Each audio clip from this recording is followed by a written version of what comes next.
सबसे पहले हमने ये डिसाइड कर लिया कि इनको नहीं बताना है, आखिर इनको क्या तकलीफ बताइए। सो गाइस, ये वीडियो का सेकंड पार्ट है जो हमारी इसी केस की स्टोरी थी, 3 महीने वहाँ रुकने की, जो भी चीजें हुई अम्मी की बीमारी को लेकर, मैंने जो आप लोगों के साथ में पहला पार्ट शेयर किया था वीडियो का। जिसने नहीं देखा है देख लेना। फिलहाल ये सेकंड पार्ट है जिसमें मैं पूरी चीजें कंप्लीट कर रही हूँ कि आखिर क्या प्रॉब्लम हो गई थी और क्यों हमें इतना टाइम लग गया वहाँ। डॉक्टर साहब ने हमें बुलाया, बोले आप इनके कौन हो? मैंने बोला हम तीनों बच्चे ही हैं। तो बोले आपके साथ में बड़ा कोई नहीं है? मैंने बोला हाँ फूफा थे, वो चले गए क्योंकि हम गुजरात में रह रहे हैं, और कोई अपना भी होगा तो वहाँ होगा, यहाँ इतने ज्यादा रिश्तेदारी नहीं है, ज्यादातर तो हम वैसे अकेले ही हैं। बोले देखो इनको पेट में गांठ बताइए, मतलब गांठ शो हो रही है, वो नॉर्मल गांठ नहीं है, वो कैंसर है। मतलब जिस तरीके से उन्होंने बताया ना, वो तरीका बहुत अजीब था। जो मेरी अम्मी जनरल वार्ड में लेटी हुई थी ना, एक नजर मैंने ऐसे करके उनको डाली ना, जो मुझे फीलिंग आई वो तो मैं बयान नहीं कर सकती। फिर भी हमें बात करना थी पूरी कि कैसे इलाज होगा, कहाँ कर सकते हैं, यहीं होगा जहाँ पे एडमिट है, क्या है क्या नहीं। तो मैंने बोला डॉक्टर साहब सही हो जाएगा ना? बोले मुझे तो नहीं लगता है। डॉक्टर साहब ने ये बोला मुझे तो नहीं लगता है। तो सोचो आपके सामने, आपके चाहे माँ के बारे में ऐसी बात होती हो तो उस टाइम पे किसी को भी क्या फील होगा, मैं बस इतना कह सकती हूँ। मेरा है ना कलेजा निकल गया। मैंने बोला ये मतलब सोचा नहीं था, ये हो कैसे गया? बोले देखो अगर इनका इलाज भी होगा ना, अगर ये बच भी गई तो सिर्फ अगर 15 साल 10 साल भी जी तो इनकी मेडिसिन डेली चलेगी। हमने बोला ठीक है। इतनी शरीर में हिम्मत ही नहीं रही थी कि उनसे ज्यादा बात कर पाते। मेरा भाई ऐसा है कभी भी वो सीरियस होता ही नहीं है, लेकिन उसकी भी बिल्कुल आंखें लाल हो गई। एकदम से हम तीनों बहन भाइयों के हालात खराब हो गए। अम्मी लेटी हैं। सबसे पहले हमने ये डिसाइड कर लिया कि इनको नहीं बताना है, आखिर इनको क्या तकलीफ बताइए, बस इनको जैसे भी करके इनसे छुपाना है। अम्मी तो नींद में ही थी, उनकी मेडिसिन चढ़ रही थी जो। हम बाहर आ गए। आप खाली ये अंदाजा लगाओ, तीनों बहन भाई थे, कोई भी संभालने वाला नहीं था। खाली फोन किया मामा को, उनको चीजें बताई और उनको रिपोर्ट भेजी, लेकिन वो अपने दिमाग से चल रहे हैं। वो बोल रहे हैं ऐसा कुछ भी नहीं है, रिपोर्ट्स हम देख रहे हैं, क्योंकि नाना भी डॉक्टर हैं, मामा भी डॉक्टर हैं। अगर वो उनको ये भी पता है कि ये अकेले बच्चे हैं, अगर इनको ये चीजें बता दी, इनके साथ अभी क्या होगा, ये कैसे सह पाएंगे? वो कह रहे हैं ऐसा कुछ नहीं है, डॉक्टर खाली झूठ बोल रहे हैं। लेकिन मुझे पता था अगर किसी डॉक्टर ने जो चीज कह दी है, वो इतनी बड़ी बात ऐसे नहीं बोल सकता बिना किसी उम्मीद के। और उन्होंने सारी चीजें क्लियर बता दी थी। मेरी बहन जैसे ही रूम से निकलती है उसको इतनी सारी वॉमिट होती है, हालांकि मुझे होने वाली थी वॉमिट, उसको जैसे ही होती है वॉमिट, मैं कह रही हूँ पागल हो गई अपने आप को संभाल, पागल हो गई अपने आप को संभाल। जैसे ही वो रिलैक्स होके बैठती है, फिर मैंने इतनी सारी वॉमिटिंग की। हमारे दिल इतने कमजोर हो चुके हैं, इतना कुछ झेल चुके हैं हम अपनी जिंदगी में, इतनी बर्दाश्त नहीं। अगर सच में मैं सोचती हूँ चलो मेरे साथ तो ऐसा है, मैं बीमार हुई हूँ, बहुत सारी चीजें हुई हैं, तो मैं इतनी कमजोर हो चुकी हूँ। मेरी जो बीच वाली बहन है, मुझसे 1 साल छोटी है, वो भी मेंटली इतनी ज्यादा कमजोर हो चुकी है, चीजें सुनते ही वॉमिट आ जाता है। मतलब वॉमिट आने का क्या मसला है बताओ? यही तो है कि मेंटली इंसान इतना स्ट्रांग नहीं है। जब चीजें तुम्हारे ऊपर एकदम से आती हैं तो तुमसे बर्दाश्त नहीं होगी, तभी वॉमिट होगा, इस तरीके की चीजें तभी होंगी। मेरा भाई अकेला बेचारा कैसे संभाले हमें, जैसे तैसे करके हमने अपने आप को संभाला। डिसाइड कर लिया अम्मी को नहीं बताना है ये चीज, इनको हुआ क्या है। और हॉस्पिटल में जो चारों तरफ लोग हैं ना, वो ये देख रहे हैं एक लड़की ने वॉमिट किया, 2 मिनट के बाद दूसरी लड़की ही वही चीज कर रही है, और आंखों में से आंसू, शरीर ऐसे कांप रहे हैं। हम तो ये कहती हूँ इंसान को मेंटली स्ट्रांग होना बहुत जरूरी है। बस बहुत तमाशा बन जाता है गाइज अगर इंसान मेंटली स्ट्रांग ना हो, कितनी भी कोशिश कर ले वो अपने हालात खराब कर ही लेता है। फिर हमने वहाँ से निकले, हम हॉस्पिटल से रास्ते में बात करते जा रहे हैं मामी से। मामी कह रही है ऐसा कुछ भी नहीं है, टेंशन मत लेना तुम बच्चों, कुछ भी ऐसा वैसा नहीं है, रिपोर्ट्स अच्छी हैं अम्मी की, इतना कुछ है नहीं जितना तुम्हें बताया है डॉक्टर ने। कौन डॉक्टर है जो ये सब बोल रहे हैं, ये सब बातें हो रही हैं। अम्मी को हम ले आए। मैंने वही डॉक्टर साहब से बोला था डॉक्टर साहब इनको पेन बहुत है, अभी हम, डॉक्टर ने भी बोला था इनको घर ले जाओ क्योंकि यहाँ इनका इलाज नहीं है। यहाँ अगर आपको गुजरात में इलाज कराना है तो उन्होंने कुछ जगहें सजेस्ट की, एक हॉस्पिटल सजेस्ट किया, बोले यहाँ आप ज्यादा टाइम तक इनको रख नहीं सकते। हमें जो हॉस्पिटल के लिए बताया था, बोले सुबह 10 बजे आपको जाना है, अभी रात में ले जाओ इनको जनरल वार्ड से। और पेन उनको इतना था, मैंने बोला अगर ले जाएंगे डॉक्टर साहब तो कहाँ रखेंगे इनको? बोले एक पेन किलर दे देता हूँ, अगर ज्यादा दर्द हो तो दे देना, अदरवाइज खाने में भी इनको कुछ नहीं देना है, सिर्फ आप नारियल पानी पिला सकते हो। मैंने बोला ठीक है। हम अम्मी को ले आए। वो जो रात थी गाइस, इस पूरे प्रोसेस में एक कयामत की रात थी। मैं आपको बताऊं जो गुजरी ना, एक एक तो बहुत ज्यादा गुजरा कि ये प्रॉब्लम हमारे साथ अगर जो कुछ भी हो रहा है तो ऐसा क्यों हम अकेले हैं, हमारे साथ कोई है क्यों नहीं। सबसे बड़ा दर्द तो मुझे ये महसूस हो रहा था कि कोई हमें संभालने वाला नहीं। मैं अपने बहन भाइयों को संभालने वाली थी, लेकिन मेरे खुद के हालात इतने खराब थे। मुझसे 100 गुना ज्यादा मेरी बहन के हालात खराब थे। वो अपने आप को नहीं संभाल पा रही थी। रात को अम्मी को लाए, नीचे लिटा दिया हमने, फिर हम सारे बहन भाई ऊपर आ गए। यहाँ भी हम अकेले, चारों बहन भाई अकेले। मतलब अब ये सोच रहे हैं ये जो कैंसर की बात इन्होंने बताई, ये हम किससे शेयर करें, किसको बताएं। मतलब यहाँ भी अगर किसी को बता रहे, कौन आएगा हमें इतनी रात में संभालने के लिए। आते आते तो 1-2 बज गया था। मैं बयान कर करके ऐसी बातें बोल बोल के रो रही हूँ। ऐसे तैसे करके रात गुजर गई। रात में हमने तहज्जुद पढ़ी, मेरी बहन ने पढ़ी। गाइज मैं बता रही हूँ, इतने बुरे टाइम देख के निकली हूँ। बस बता रही हूँ, वो रात मैंने एक बार ऐसे करके मैं सोई नहीं थी। बर्दाश्त में मतलब एक्सेप्ट नहीं कर पा रही थी।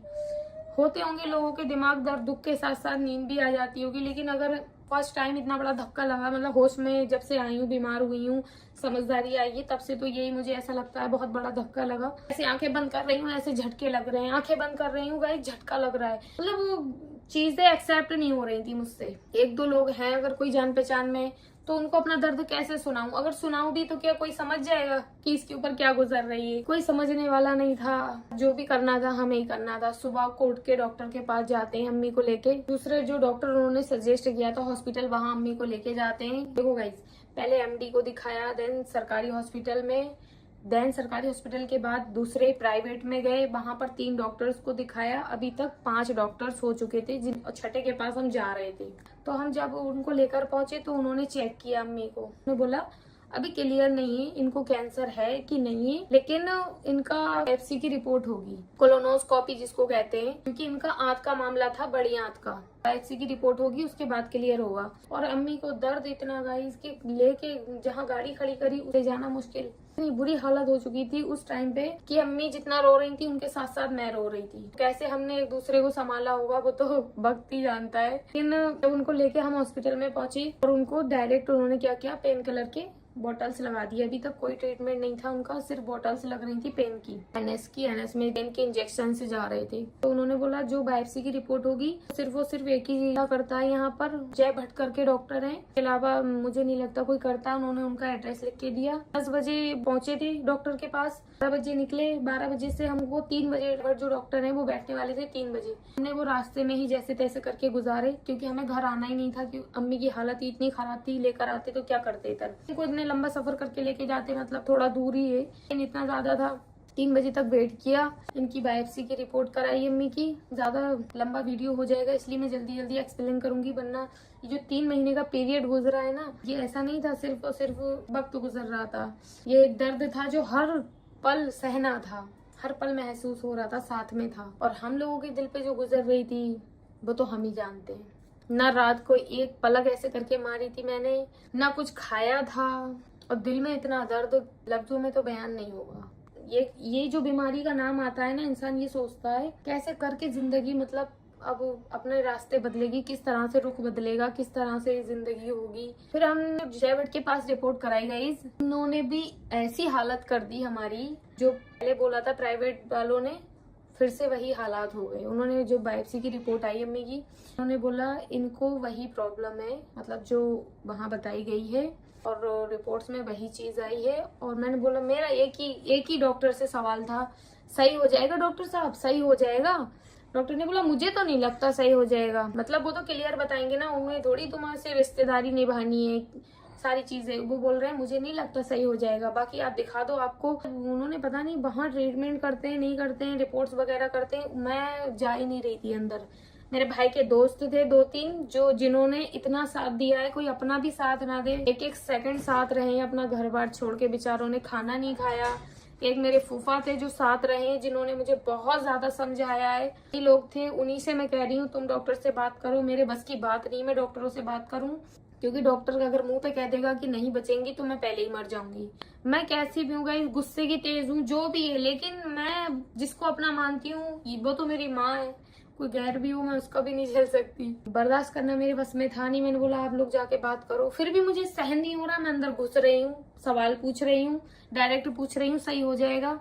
डॉक्टर कह रहे हैं मुझे नहीं लगता। फिर गाइस जो मेरे यहाँ से पेन होना स्टार्ट हुआ, मुझे नहीं पता वो पेन मुझे क्यों हुआ, कैसे हुआ। पेन बैक से लेके आगे तक इस कदर मुझे पेन हुआ। मैं उधर फोन पे मेरी खाला के सामने रो रही हूँ, खाला ये बता रहे हैं डॉक्टर, ये हो रहा है वो हो रहा है। मामी को बता रही हूँ, कुछ समझ में नहीं आ रहा है कहाँ जाना है क्या करना है। हालांकि सारे लोग बात कर रहे हैं, लेकिन जो घर वाले होते हैं ना, इन मामलों में घर वाले ही सही डिसीजन लेते हैं तुम्हें करना क्या है। हम सिर्फ तुम्हें एडवाइस दे सकते हैं ये करो वो करो, लेकिन जो मेन चीज है वो तुम्हें करना है। लेकिन जो खाला का मसला है ना, वो ऐसा है जैसे मुझसे भी बड़ी एक बहन, उनकी शादी हो गई, मैं उनसे सारी चीजें अपनी शेयर करती हूँ। वो कह रही है ऋषिकेश में ले आ, ऋषिकेश में हॉस्पिटल की चीजें बता रही हैं। उनको ये प्रॉब्लम हुई थी, उनको चेस्ट में हुई थी, उनको मुंह में हुई थी, तो उनका सबका सही हो गया है, तू इधर ले आ।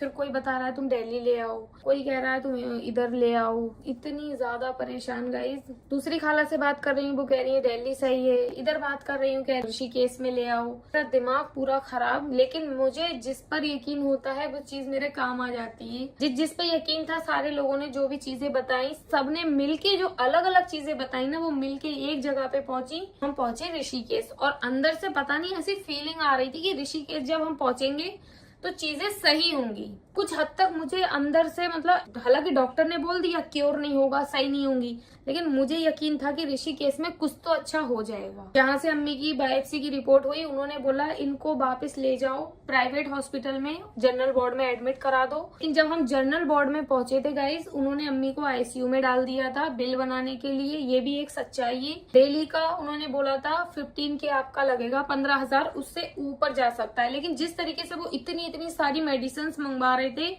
मुझे तो लग रहा था 25,000 से भी ऊपर कहानी पहुंचा देंगे ये। और वही लोग बोल रहे हैं ऑपरेशन करेंगे, एक साइड से ऑपरेशन करेंगे, ये करेंगे वो करेंगे, और जो मेन प्रॉब्लम है उसका ऑपरेशन करेंगे वो कम से कम 2.5-3 महीने के बाद।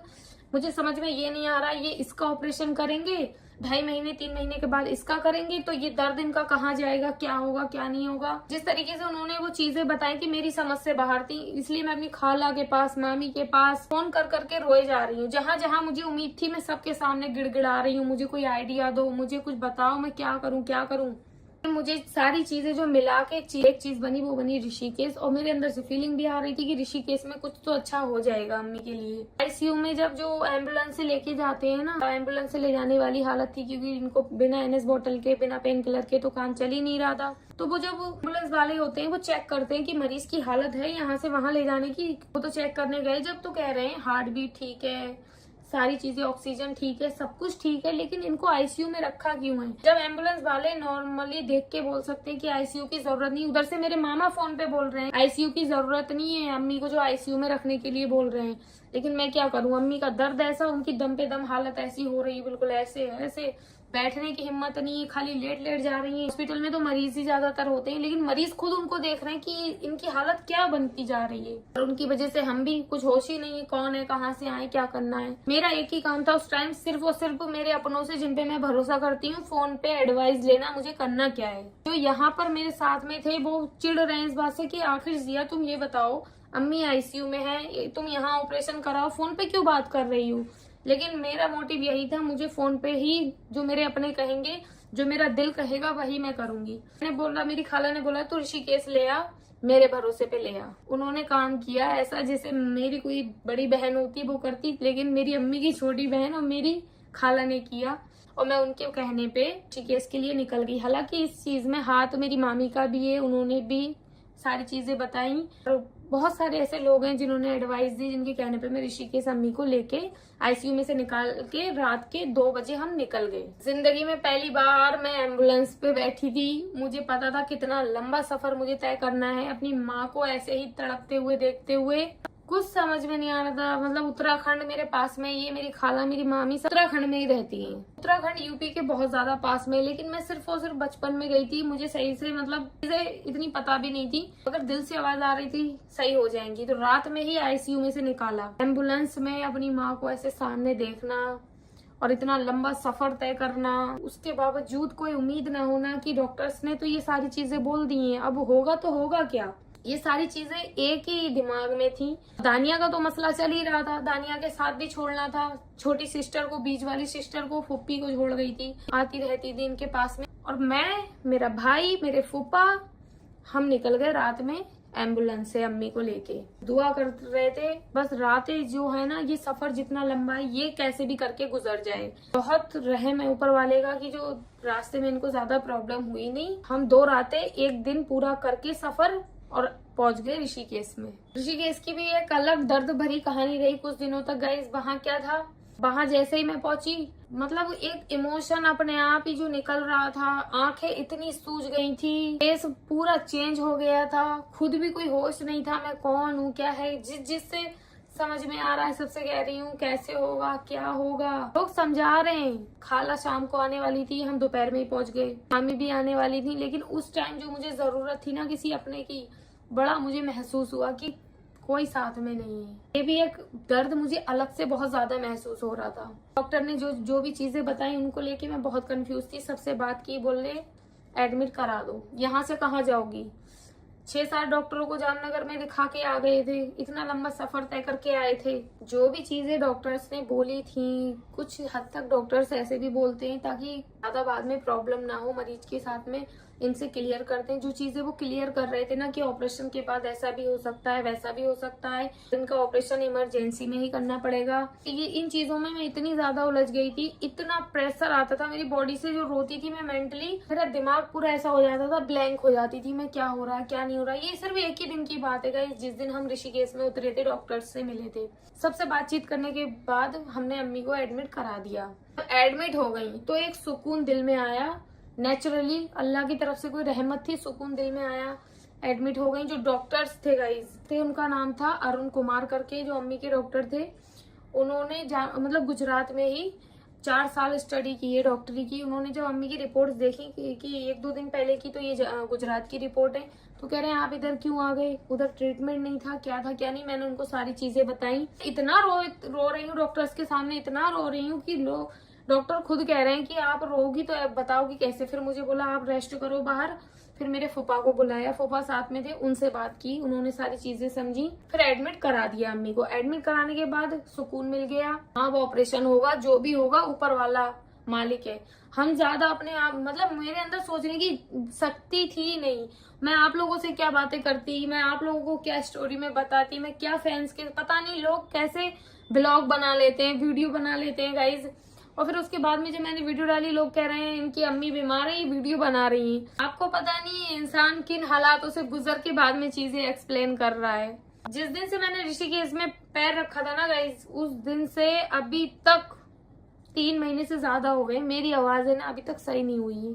आवाज मेरी पूरी बिगड़ चुकी है। आवाज पहले तो निकलती नहीं थी, हवा ही निकल रही थी मुंह से। अम्मी को एडमिट कराने के बाद उनका 5-6 दिन के बाद ऑपरेशन किया, क्योंकि वो देख रहे थे इनकी कंडीशन कैसी है, किस तरह से झेल सकती है नहीं झेल सकती है। ऑपरेशन जब ऑपरेशन थिएटर में ले गए थे, उस दिन मुझे बहुत ज्यादा दुआओं की जरूरत थी, आप लोगों के साथ की जरूरत थी मुझे। लोग, मेरी मामी कह रही थी, खाला कह रही है, तो अपनी जो इंस्टा फैमिली है उनके साथ शेयर करके तेरी अम्मी की हालत ऐसी है, उनकी दुआओं की जरूरत है। मगर मेरे अंदर वो, मैं इंस्टा मोबाइल कुछ होश नहीं है। जब मेरी खाला आ गई, मामी आ गई, मुझे बस उनके ऊपर छोड़ दी मैंने कहानी कि तुम ही देखो, मतलब मैं जितना हो सकता है उतनी अम्मी की केयर करूंगी, बाकी चीजें तुम देखो। के बाद में जो बीच में चीजें चली है ना, वो भी मैं आप लोगों के सामने शेयर नहीं कर सकती। जब अम्मी को एक्सरे के लिए ले जा रहे थे ना, मुझे कुछ चीजें ज्यादा ही बुरी दिखने लगती हैं। मैं देख रही हूँ कि अम्मी का एक्सरे हो रहा है, तो उसमें कुछ गांठें ऐसी कुछ दिख रही। मैं कह रही हूँ कि अम्मी की तकलीफ चेस्ट में आ गई है। मैं एक्सरा करा के उनको लिटा दिया। लेकिन गई जब मैं ऐसे आंखें बंद करके लेटी, चारों तरफ लोग हैं, फिर एकदम मुझे दौड़ा सा पड़ा। मैं कुछ भी बोलने लगी, ऐसे रोने लगी, एकदम पूरा शरीर ऐसे कांप रहा है मेरा। वो आसपास के लोग बड़ा तरस खाए कह रहे हैं। और मामी खाला अम्मी के पास में, मैं अकेली बाहर लेटी हुई थी। जो मेरी कंडीशन हुई, कोई रोटी लेके आ रहा है खिलाने के लिए कि कुछ खा लो तुम। सुबह से कुछ भी नहीं खाया था, अम्मी को एडमिट करा दिया। 2-3 दिन के बाद की बात है गाइस ये।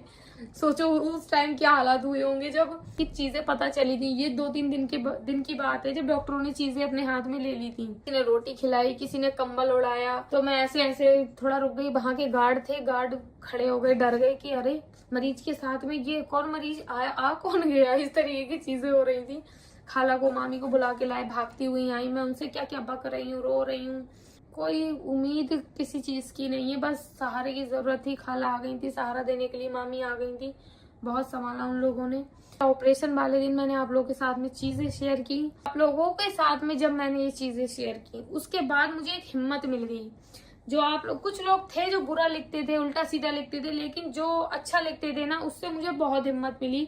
मुझे लगा मैं दुनिया में अकेली नहीं हूँ, मेरे साथ भी बहुत सारे लोग हैं, मेरे भी अपने हैं। सच बता रही हूँ गाइस, बहुत ज्यादा मुझे सुकून मिला आप लोगों से शेयर करके। ऑपरेशन हो गया अम्मी का, ब्लड की जरूरत पड़ी, 2 पाउंड ब्लड की जरूरत पड़ी। मेरा ब्लड यानी मेरी हालत जैसे थे, डॉक्टर्स ने मना कर दिया। ब्लड का भी इंतजाम हो गया, जैसे तैसे कराया था, सारी चीजें हो गई। ऑपरेशन हो गया। ऑपरेशन के बाद डॉक्टर कहते हैं इनको कीमो दिया जाएगा। जो उनके ऑपरेशन जिन्होंने किया था सर्जन ने, उन्होंने बोला कीमो दिया जाएगा। हॉस्पिटल में जब एडमिट कराया, 21 दिन तक हम हॉस्पिटल में ही रहे। अम्मी को जब मैं लेके निकली थी, 1 वो दिन 2 वो दिन जो सफर के दिन थे, और 5-6 दिन हो गए थे हॉस्पिटल में, और मैं कहीं नहाई भी नहीं थी। मैं अपने आप को इस कदर भूल चुकी थी, मुझे कोई होश नहीं था। जब इनका ऑपरेशन हो गया, ऑपरेशन के बाद कीमो की बात हुई कि कीमो दिया जाएगा। अभी एक दिल में तूफान था, लेकिन इन डॉक्टर्स ने ये कह दिया था कि ऑपरेशन के बाद हाँ सही हो सकती है। इन्होंने ये नहीं कहा कि कुछ भी नहीं होगा, ये है वो है। लेकिन हमने जब सोचा ना कि उन्होंने तो सीधे जामनगर गुजरात में बोल ही दिया था कि बचेंगी नहीं, तो कीमो और झेल लेंगे, जो भी होगा देखा जाएगा। फिर हम हॉस्पिटल में एंटर जब किया था, उस दिन से हम देख ही रहे थे किन किन हालातों से लोग गुजर रहे हैं। अपना दर्द है ना, कुछ हद तक कम लगा था। हम तो चलो इस लायक है, इलाज करा सकते हैं। कुछ लोग तो गाइस ऐसे थे जिनके पास पैसे भी नहीं थे इलाज कराने के, उनका कोई सहारा नहीं था देने वाला। दिल को ऐसे सबर आ जाता है लोगों को देख के कि हाँ, लोग ऐसे भी हैं जो हमसे बहुत बेहतर हैं। सिर्फ हम नहीं है ऐसे जिनको ऊपर वाले ने तकलीफ दी है, सिर्फ हम ही नहीं है, बहुत लोग हैं जो दर्द में हैं। ऑपरेशन के बाद हम 21 दिन रुके हॉस्पिटल में।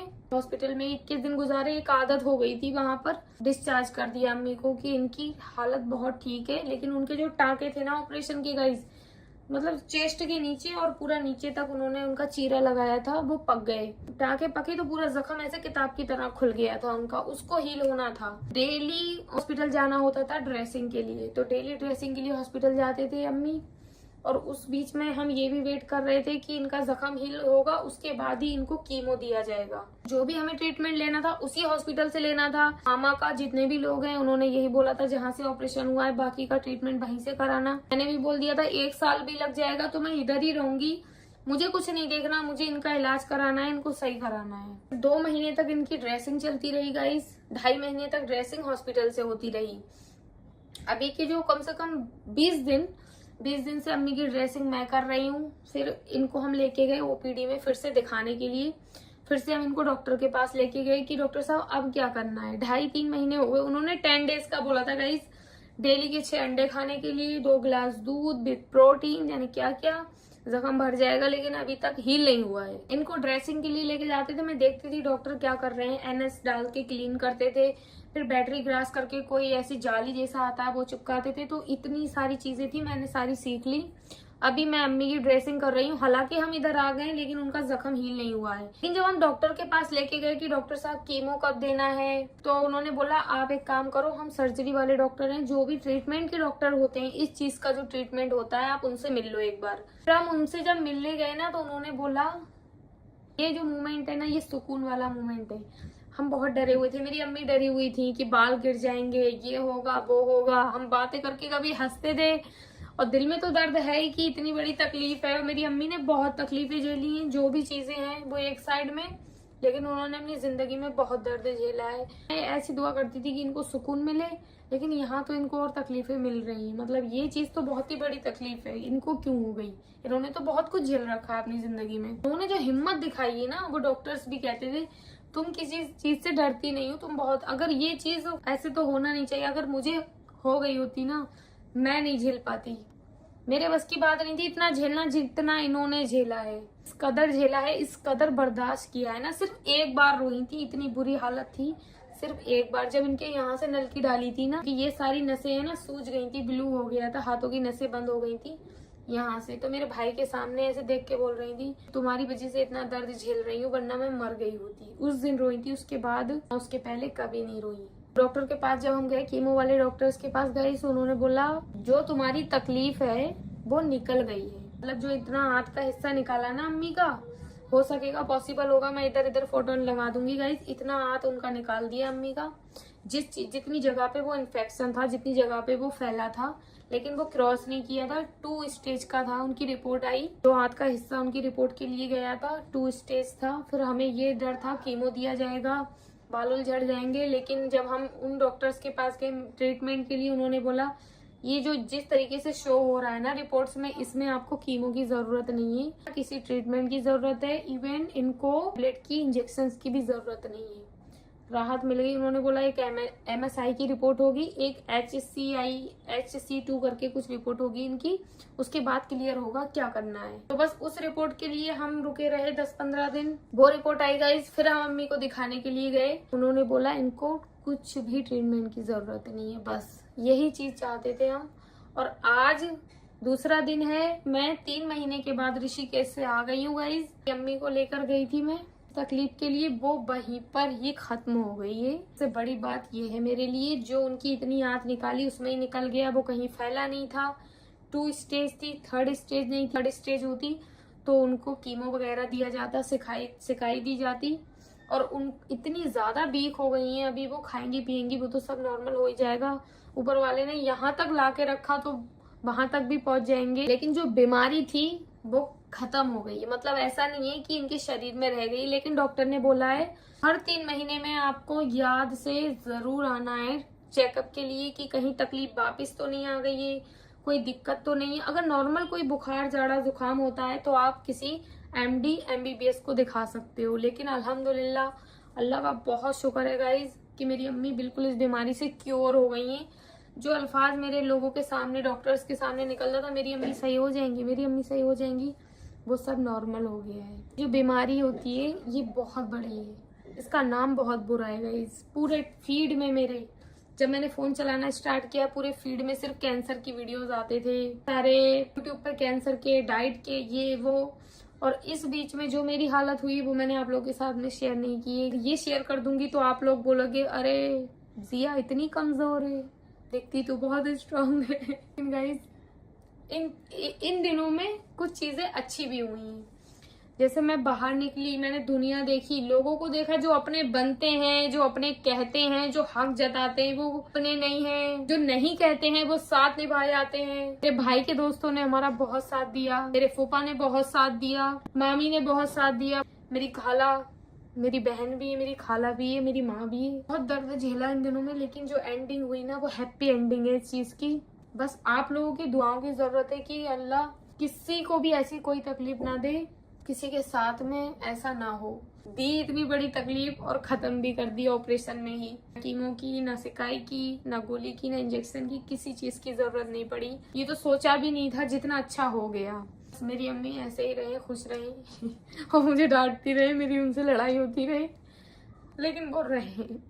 मैं ये दुआ मांगती थी कि मैं बड़ी हूँ, मैं कैसे मतलब अपने आप को स्ट्रॉन्ग समझती हूँ, हालांकि हूँ नहीं, लेकिन जो मेरे छोटे छोटे बहन भाई हैं उनको माँ की बहुत जरूरत है।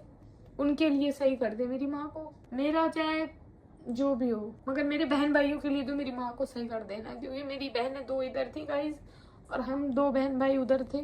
पूरा घर है ना बिखर गया था, और इससे भी ज्यादा बिखर जाता अगर ये तकलीफ खत्म ना होती।